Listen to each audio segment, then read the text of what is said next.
Welcome to Strip by Sia. I am Sia. This is my podcast, and I'm so excited to get this started for you guys. There's been a lot of hype around this, and I've been super jazzed about this little project of mine. So, just a little quick intro. Who am I? You guys might know me as Steph Sia on various social channels. You might know me by my stage name, Kimchi. I am a stripper here in beautiful British Columbia, specifically in downtown Vancouver.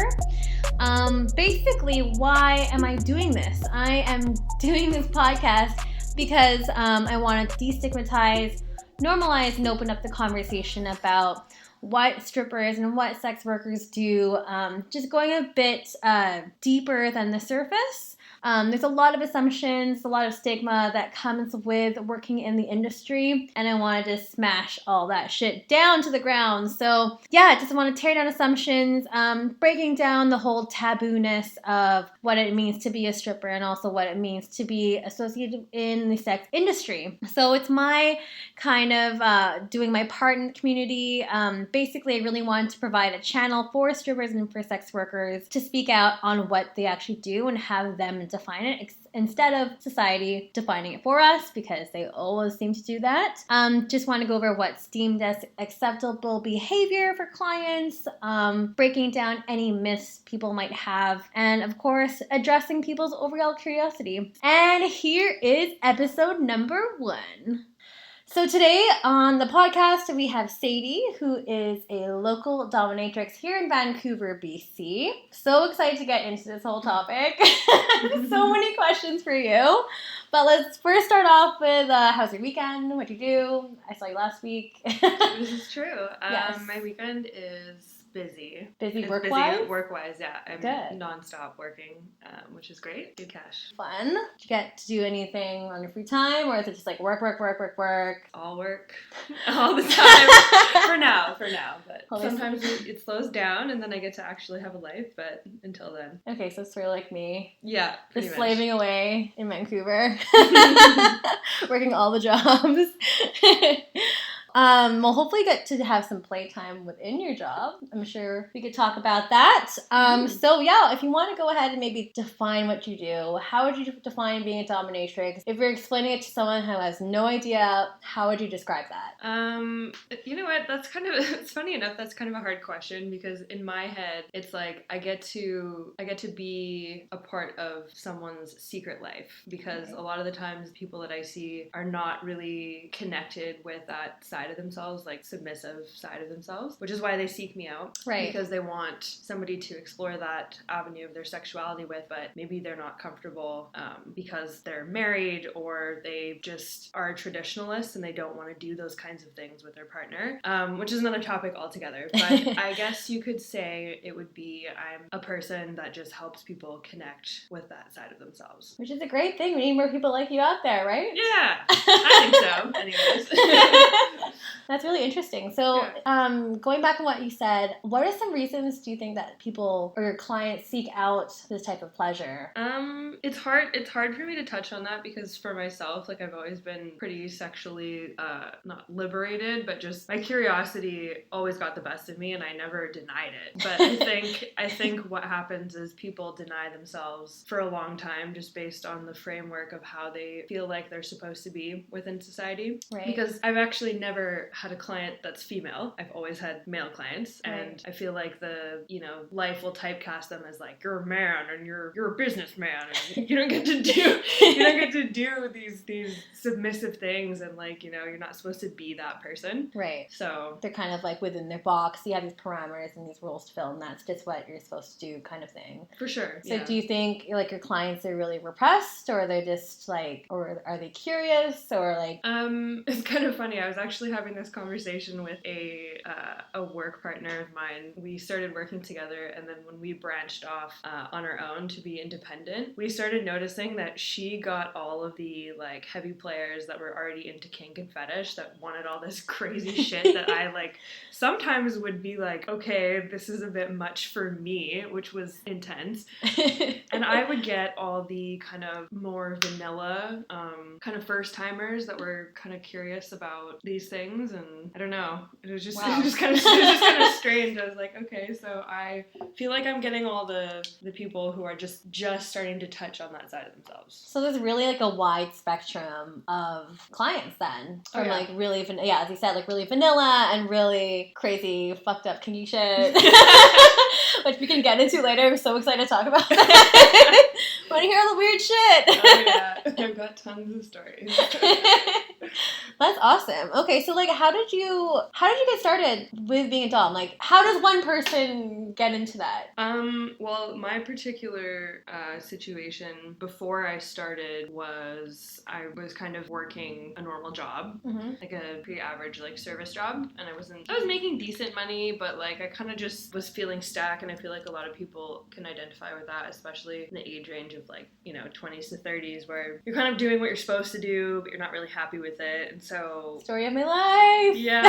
So then eventually, I don't know how it came up. I think it was honestly just like a joke within a conversation that I was having with some girls at work, and we were like, oh, ha ha ha, wouldn't it just be funny if, you could be a dominatrix and just do fucked up shit to people for money? And then I was like thinking to myself, I'm like, see, the thing is like I would actually do that. 'Cause I don't have a lot of limitations for myself. Which is great. Yeah. Yeah. Because I think being in that role, you have to be of a certain personality type. Like, I don't think that you can just be like, you can just act into it and just try to be one. People pick up on that for sure. Right. And it's a pretty common, it's like not really a stereotype, but like it's definitely talked about within the community that there are people who want to venture into the dom world as they were escorts before because they just want to expand their repertoire and like make as much money as possible. But it never works out that way because people, and I hate that this exists, but people can review you online. So there's websites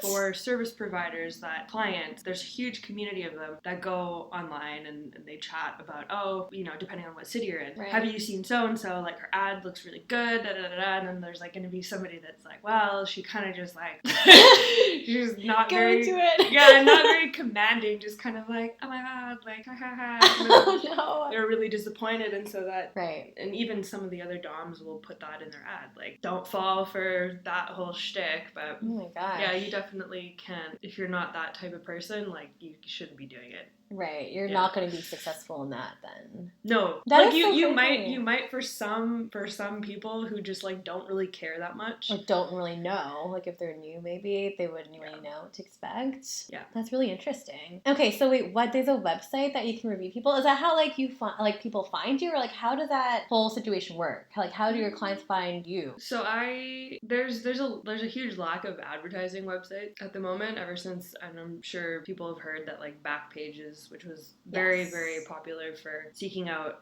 adult entertainment. Yes. Got shut down. And so there are some other advertising platforms, but that's pretty much how I do it, through advertising and also through referrals. Oh, wow. Yeah. That's awesome. So I have some people that work, friends that work in the industry as well, that if, somebody messages them and says, oh, do you offer this? And say they don't, for whatever reason, they just refer them to me and vice versa. It's kind of like sharing is caring.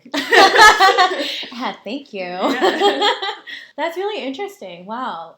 So I know, going back to what you said about Backpages being shut down, so do you think it's a lot harder for people to find you now as opposed to how it was before? Or can you kind of touch on that?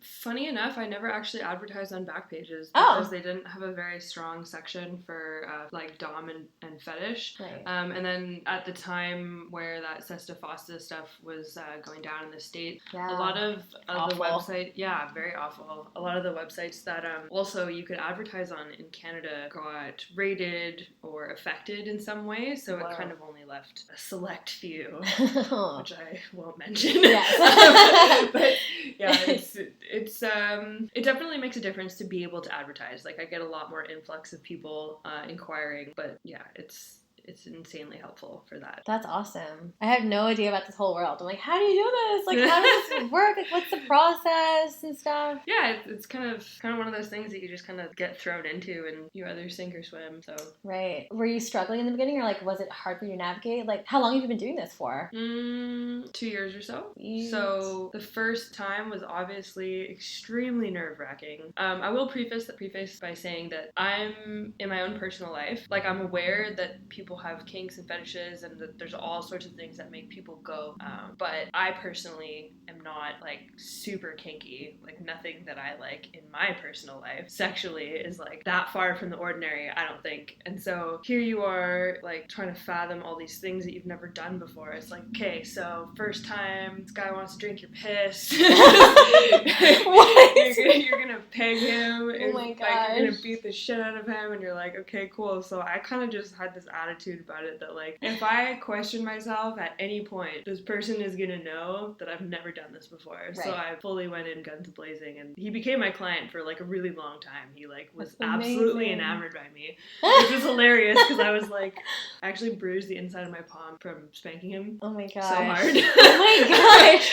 I was like, okay, maybe I won't do that next time. But that's so interesting. Yeah. So in terms of like pain threshold, like how can you determine what is going to be suitable for the client? Because I just feel like, how would you know without like abusing them? So that kind of falls in like for a lot of people, the fantasy is that they want the feeling of non-consent. Right. So they want to feel like you're violating them, which I mean you are, but to some degree. And some people that do this kind of work don't really have these practices, which is a shame. Mm-hmm. So you don't actually want to hurt them. Like, right. You do that and there's no trust, there's no building that connection, there's no going back from that. So you have to have certain fail-safes in place in order to make sure that they understand that. So I try my best to incorporate me telling them that within the scene that I'm doing, so it's not like, okay, thanks for coming, so today your safe word is gonna be banana, and if you feel like, you know what I mean, like, yeah. You don't want that, because that just kind of fucking kills the mood right away. Right. So I'll just work it into, like, I'll whisper in the ear, like, if it's really hurting you, you say this, do you understand? And they'll say yeah. And then I've never had anybody use a safe word before, thank God. Oh my God. You just, and then you start slow, and then you just gauge their reaction, and you keep going, and then that's just that. Until you bruise your hand, and then... Yeah, so that was just beginner's luck. So, that was literally your first time? That was my first time, yeah. Oh my gosh. Yeah. That's so intense. So you've definitely probably have gotten like a lot of like different types of requests, as you said. You mentioned a couple, people drinking your piss, obviously a lot of physical requests as well. What are some of the kinkiest or weirdest, or I want to say weird, because you know what? Everyone has their own kink, and that's cool and all, but like, what's the most like out of the box type of, if you're allowed to say? I mean, yeah, I mean, like, none of these people have names, so that's good.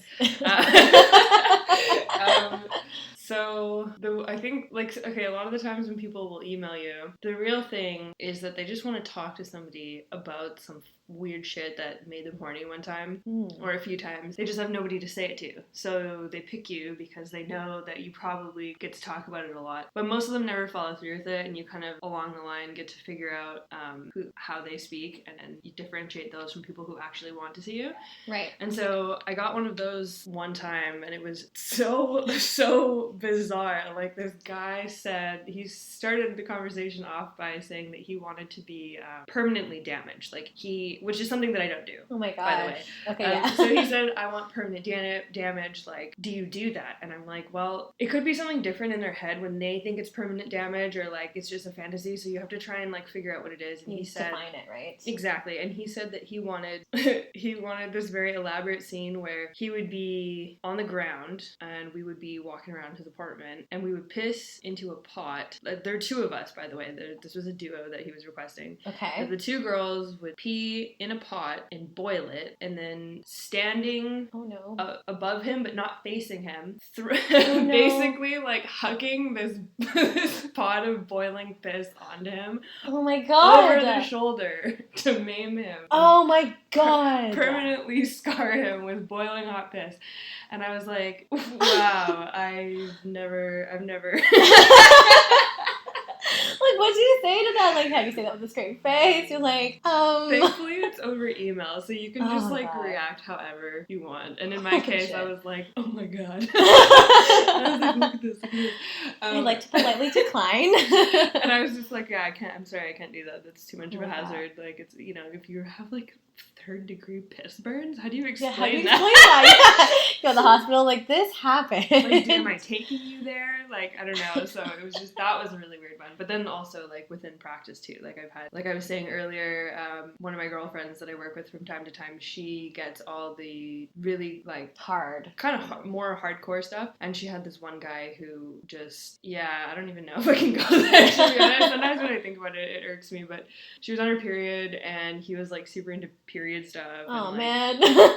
She pulled out the tampon and stuffed it in his mouth. Oh my god! Made him chew it and suck it out till it was dry with the ball gag on. And I was like, I immediately had to leave and have a drink after that was over. I went and I had several drinks, and then I came back because I was like, did I do that? Did that just happen? Did I just, because you know what I mean? I'm all about, you know, woman power and stuff, but like, I just, oh my gosh. even thinking about my own period blood, I'm kind of like, this makes me a little bit uncomfortable, and like, I just wish it was over. Yeah, definitely. So. That's so bizarre. I made cookies that look like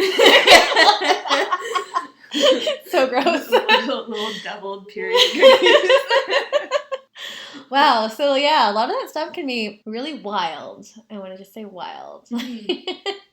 But a lot of the stuff I like, in terms of beginner, what do people usually ask for? Is it more just physical harm, or can you even put that into a box, or like, what do people usually ask for? If it's kind of like on the softer side of BDSM, they just want somebody who's gonna have a dominant attitude with them. Right. Because not everybody wants to be pegged. Not all men find the idea of being like violated, quote unquote, by a woman. Right. To be attractive, they're still kind of traditionalists in the sense that they want women to be very ultra feminine and, you know, wear lingerie, but they also want them to, you know, treat them like dirt and spit on them and kick them and make them crawl all over the ground and things like that. So if it's kind of just the mental aspect of feeling like you are serving a woman, whatever that may be, however she's feeling, if she's feeling, you know, sassy and, you know, bossy and whatever, bitchy, and they think that's hot, then that usually kind of takes the cake. Interesting. Yeah. Oh, that's so fascinating. In terms of like your clientele, how is there like a certain age range, or is it kind of like all over the place, or is it just like, you know, old white guy in their 50s, married or something? Is there like a stereotypical client, or is it all across the board? I've had everything from the stereotypical like super rich old white dudes to like guys that are like 19 and like bodybuilder type, you know what I mean, harsh like gym bros. I've had everything from that to the other, but I would say that the majority, I don't know why, but I seem to get a lot of like Asian fetishists because you're Asian, so it's like I get lots of Asian dudes or like white dudes that are super into Asian women, and which is like that aesthetic. Topic. Yeah. Oh God. You know it's all like, about that. Get into the friggin' yellow fever in the city. Yeah.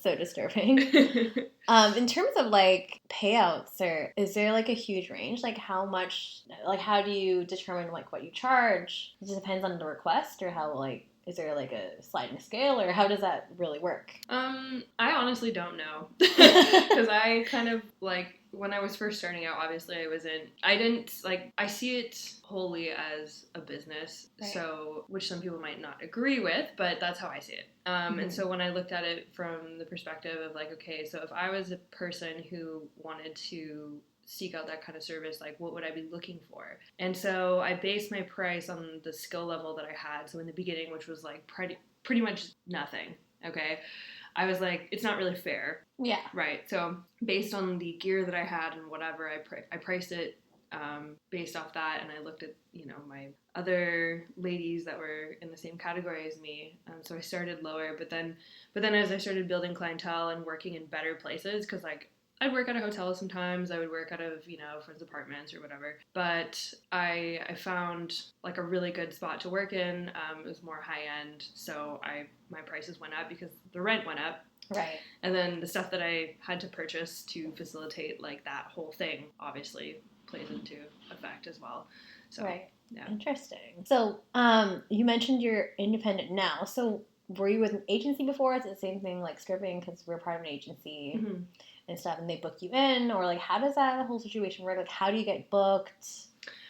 So I've always been independent, which was Is that typical?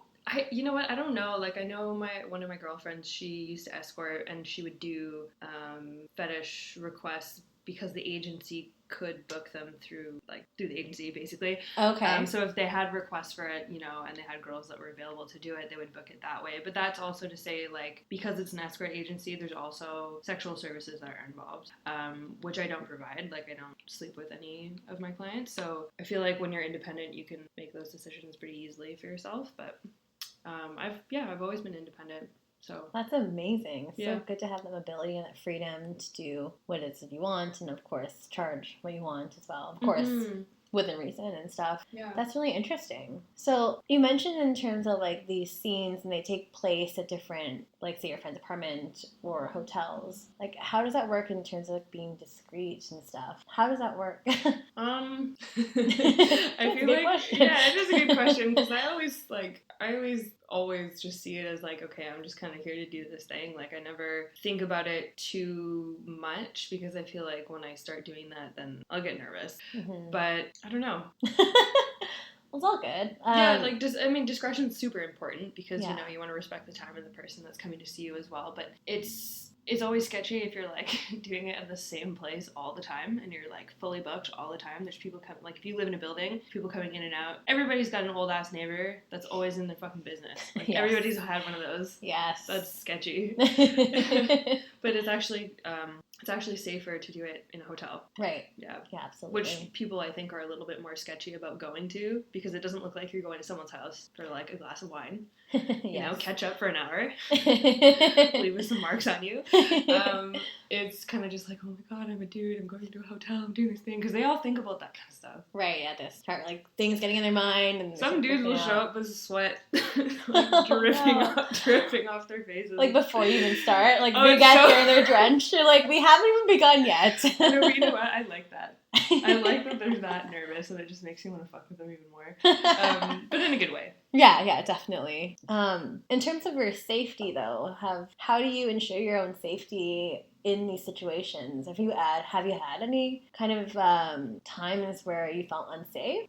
Not really. Like, the thing about that is when you work in an agency, you have, in a way, a guaranteed safety net, because there's always people around. There's a receptionist, and you know what, depending on how not involved with organized crime they are, that's another topic. Yeah, exactly. Like, there's always somebody there to back you up. But when you're independent, like, it's super important that you have a screening process. And I always wondered this because clients will always kind of go with the path of least resistance. So when they're emailing like a couple different people that they want to see, whoever's going to take them that day, right now, without a deposit, without a reference, they will see first because they're horny and they want this thing and they need it now. Right. On the other hand, I would never see somebody that is willing to disregard all those things. If they think that you're doing it just to extract money out of them because you want a deposit, which could be as little as $15. It just means that, like, my time's valued. I'm not going to go there, get set up for you to not show up and give you the address and have you know where I am. Right. Unless there's some sort of gesture there that you're, like, serious about it. So, yeah, screening processes are really important, and I find that some people don't do them, but they also... That's sketchy. It is sketchy, and it's kind of stupid on their end, because it's like, you should be doing that every time. Right. For yourself and also for the other person, too.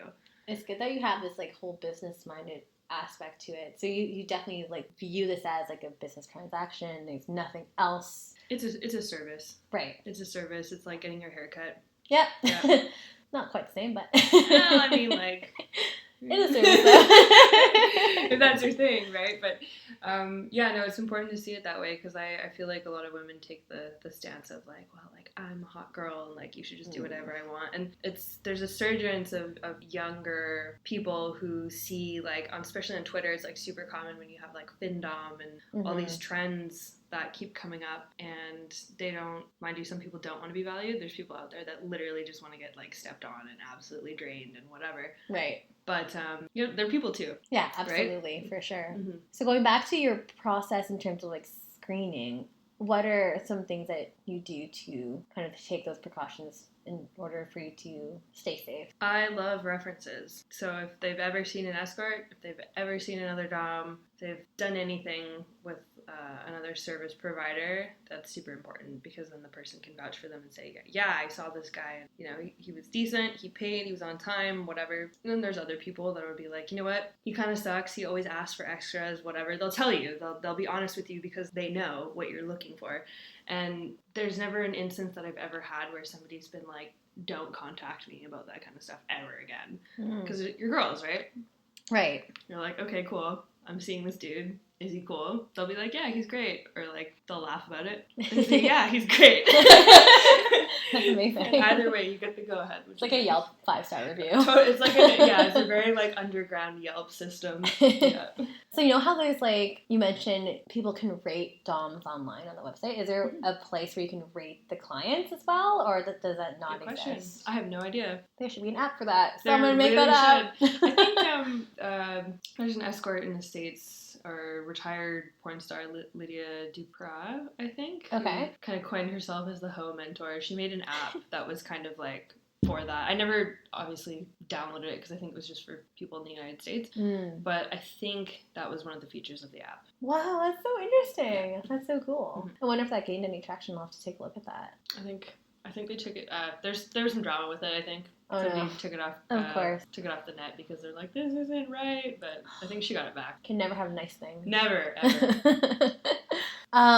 What are some of the struggles that you had doing this role? Like, obviously, I would imagine dating to be really difficult. Like, does your family know about this? Did you lose some friends when you started doing this? How's the experience been for that? You can't honestly trust anybody. It's so shitty to say this, but you cannot trust people with your secrets, because people get excited about that kind of stuff. And Right. I've had instances before where close friends of mine, like people that I've known for 10 plus years, Oh, no. say, what's going on in your life? Like, what have you been up to? And then maybe I'm like, should I tell them? Because like, I'm never spending time with them anymore. Like, and then, I've got all this fucking money, and I'm like, yeah, like, let's go get a bottle, whatever. And then they ask, and I feel comfortable enough to tell them. And then, like couple months down the road, I'll like go out somewhere with them, and somebody will be like, oh, like, is this like the friend that does that? Or like some shit like that. Before. And I'm just like, it's not really your place to say. That could put me in a lot of trouble. I've had, like, dating has been strange and difficult, and like, I'm always very upfront about it because I know that people have opinions, and I'm not trying to like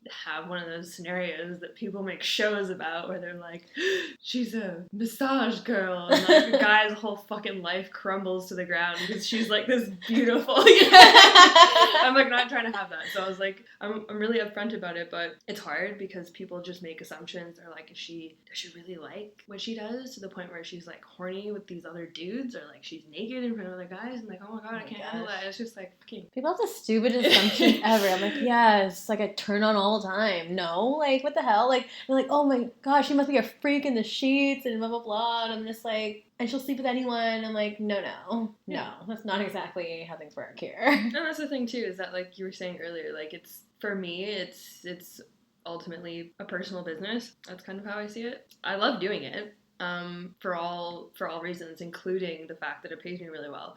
But the best part. Yeah, and so it's kind of like, I don't expect people to understand, but I wish they would, That's why you're on here, so hopefully people can understand, or at least, have an open mind about it, because I feel like, again, like, people just have so many assumptions, and people are just so judgmental, and, as liberal as Vancouver people say they are, they're only liberal about certain things. But as long as it fits in something that doesn't make them uncomfortable. Exactly, and that's just so annoying, and that's another topic, but but yeah, like, can you tell me, do you want to talk about the time where you were out it? Yeah. That's really scary. Super scary. I have other jobs just to maintain myself and for time.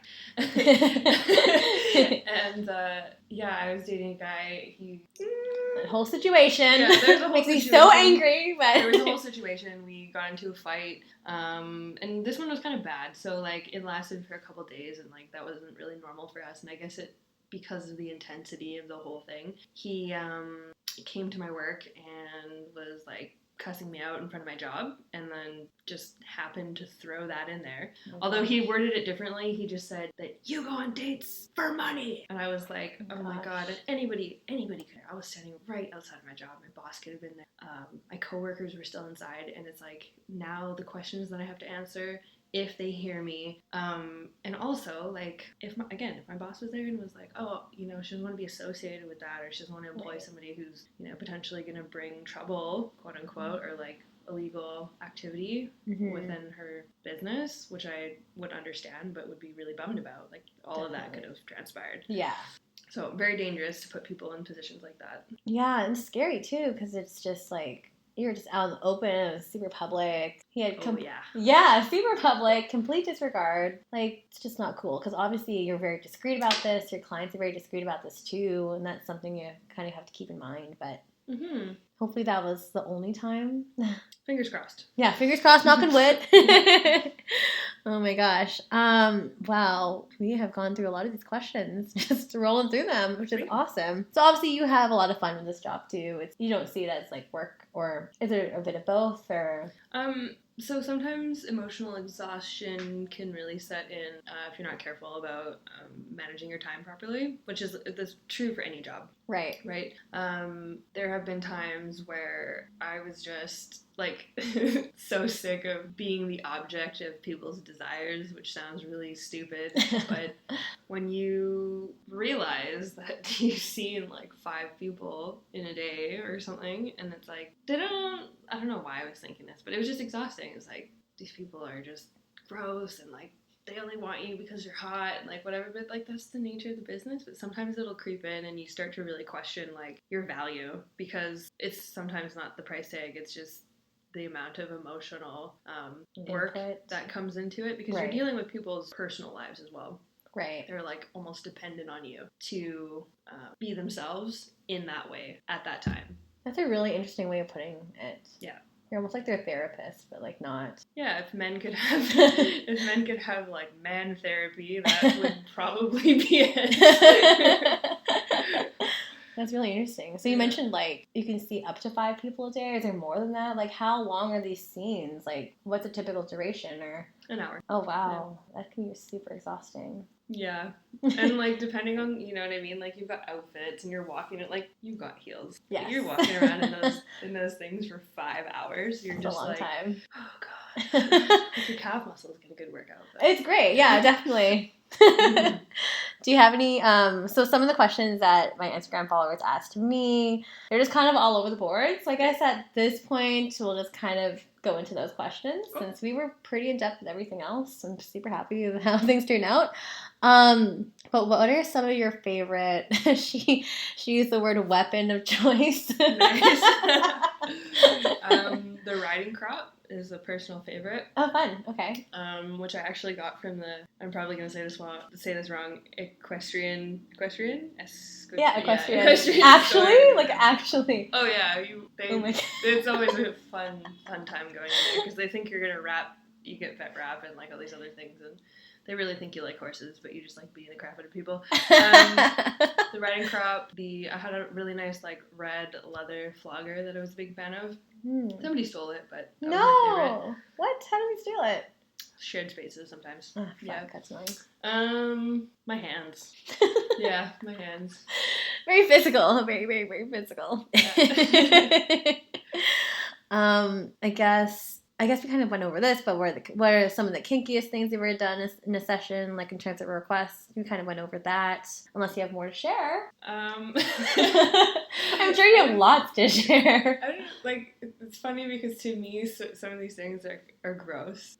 Not like... It's like another category. Like, oh, it's so disgusting. Like, it's gross because... And I'll explain why. So, certain people have smell fetishes. Oh, no. I'm so scared about this. They have smell fetishes. They want to smell... Like, if you just went to the gym, they want to, like, lick your feet and, like, do all this, like, gnarly stuff, right? Which I think is great because I get to work out and then it's like, haha, right? But one time I had a regular client of mine request that I basically take a shit and not wipe my ass just so he could smell it. No! And so here I am. I woke up in the morning, I took a shit, and I have to, like, sit in a car to go to the spot, and I'm, like, sitting there with, like, my shitty butt. And I feel so gross because, like, that's not...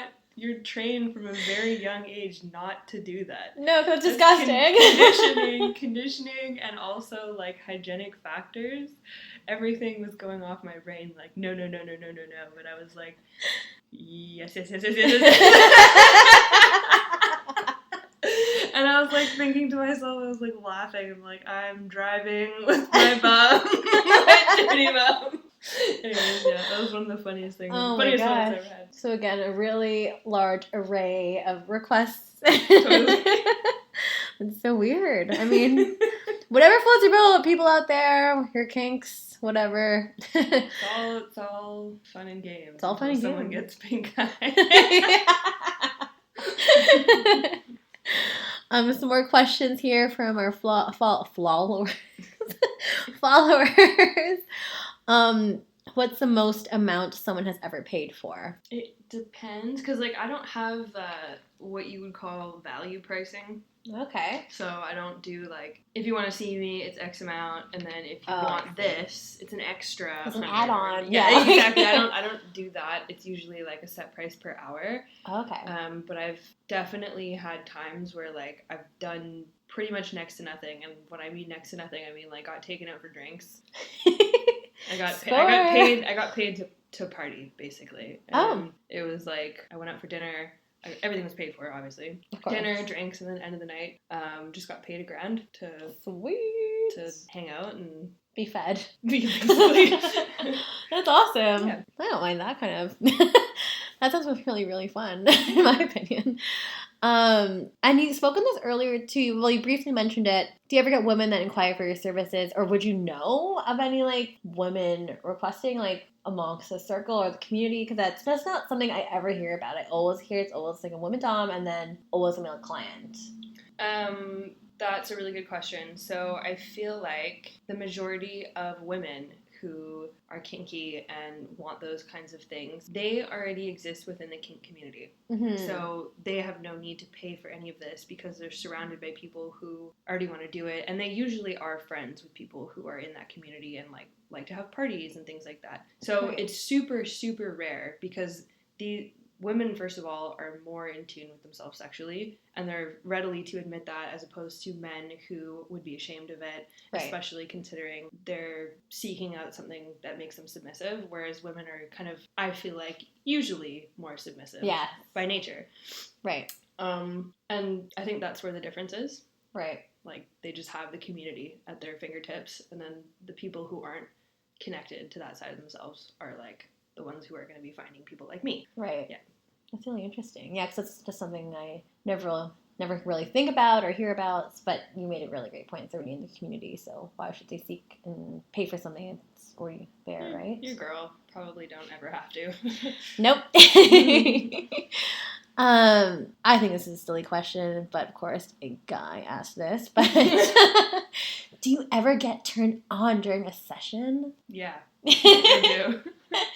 I do. And sometimes in the strangest moments, and I don't question it. I just go with it. So. Cool. Yeah. Well, it's natural, I think, too, you know, like, as a stripper, too, I feel like, I don't know, feeling myself, feeling good and stuff, especially doing VIP and stuff, and it's super, like, intimate. It can be fun. Mm-hmm. I think it's just normal. Otherwise, you're just really good at faking it. What was I going to say here? Yeah, I think that... Oh, what kind of advice would you give for someone that wants to get started in being a dominatrix? Okay. Any tips and tricks? You have to be sure that you're the right personality to do it. if you have any doubts that you can do it, like, don't.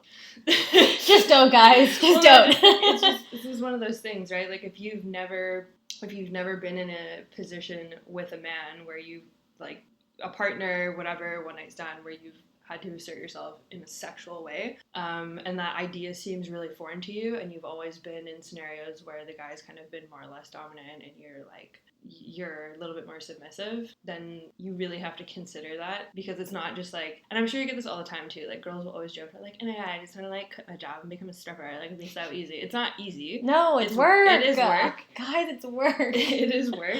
And if you have that idea that it's just like, oh, you get to do whatever you want because you're a dom, don't do it. But if you are super, like, if you're a go-getter, if you're a bit more of an alpha, if you kind of get excited by the idea of doing it and you can see it as being like a positive thing instead of something that you're just doing because you hate men that week. Just that week. Then don't. Right. So make sure you're the right type, and then get yourself some outfits and try it out, see if it's for you. If not, and get screening processes. Don't be dumb, be safe. Be safe, absolutely. Mm-hmm. Is there any like resources you can recommend for that, or should we leave that off the show? Resources like in terms of like, or... not in terms of guides, unless you know any guides, but like in terms of like if people want to start with an agency first, or if how would one start like doing this as a business independently, like where do you even start? Like how would you set yourself up? You have to consider it as like, what is going to be safe for you. So if you don't have the capacity to, say, start working out of a hotel, or if you don't know anybody that does this kind of work, like research it, because there's tons of blogs and things out there where people will talk about their experiences that will give you good tips about how to stay safe and how to screen your clients, etc., etc. But don't just jump into it thinking like you just bought a bunch of toys and now you're a dom. Like you really have to consider like your safety, the safety of other clients, like how to sanitize your toys and like all that other stuff. The internet's great for that. Thanks, Google. Yeah, thanks Google. Awesome. And I'm sure you don't want me to reveal your identity, but is there anything that you want to plug? Any kind of closing note there? Anything? Last words? No, other than this has been really fun. I had a great time. Yay! Thanks for being the first one on the podcast. Guys, if you have any more questions about Sadie, you can ask me on my Instagram, and I can always relay it to her. But yeah, thanks so much for tuning in. I will try to get something out for you guys next week, but don't forget to subscribe, and we'll see you guys next week. Thanks, guys.